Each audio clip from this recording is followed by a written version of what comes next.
Welcome to Faerie Escape Atlanta. Well, for one thing, I think it just sort of breaks down a barrier where people are just, they see this costume and they're wondering what it's about. And when the character is not saying, "Oh, children, yum yum yum," but being very nonchalant and just, it's an everyday thing. I mean, if you think about the majority of animal, I mean, if you think of a lion, you don't think of a lion as evil because it eats gazelle. You don't think of a person being evil because they eat a salad or a hamburger. A monster is going to eat whatever it normally eats, and it should not probably get really excited about what it's eating, unless it hasn't eaten in a while, I suppose. But yeah, I mean, if a creature's natural food source is children, then yeah. What if the child is coated in chocolate? Oh, let's not go there. Most children are covered with chocolate. One experience that I've had with when you were asking what does that do is there was, a couple of years ago, there's a play called A Piece of My Heart, and it is set in Vietnam, and it's about women that went over there and what their experience was before, during, and after the war. And one night after we did the performance, I played sort of, if you can imagine this, the hippie chick. And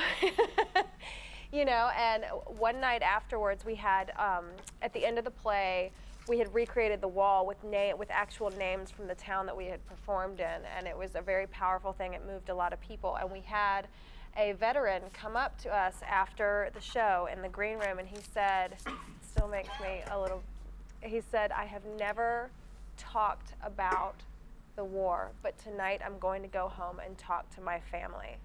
And that is why I do what I do, because because it creates a place where you can go in, you can watch a show, and you can say, "I am not alone. Someone else has felt this," and hopefully it turns a key in your heart, it opens a door for you, and it creates, for those of us that are not artists, that are not, I feel sort of like a gatekeeper, that I walk around and open doors for people so that they can walk through those doors, cross those thresholds, so that they can go home and talk to their families when they couldn't before, because they saw this unfold, and to me there's so much power in that, there's so much truth and power in that. And likewise, actually, with me, I know there's a lot of children who have problems with fears of the dark or things like that, or the proverbial monster in the closet, as it were. And this outfit allows them to potentially meet that monster and see that he's not necessarily such a bad guy as they think. Maybe he's just peeking in to see if they're all right.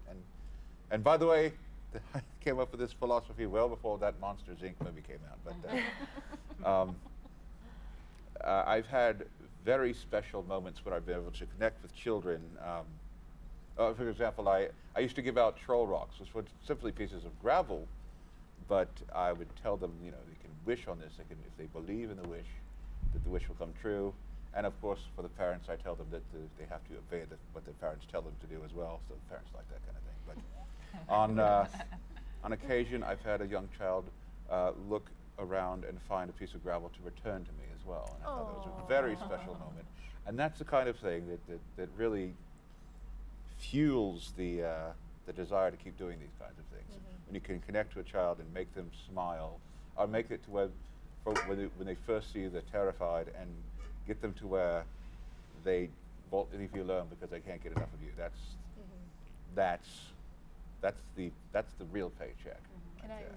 Can I follow up on that? I just Certainly. Interestingly, there's actually a type of play therapy called costume play therapy, which is used in some ways very similar to that, to be able to make connections with often older children who have kind of lost the ability to be playful, lost the ability to put themselves into play in symbolic ways, and also to let the child communicate some things about themselves that they maybe can't do verbally.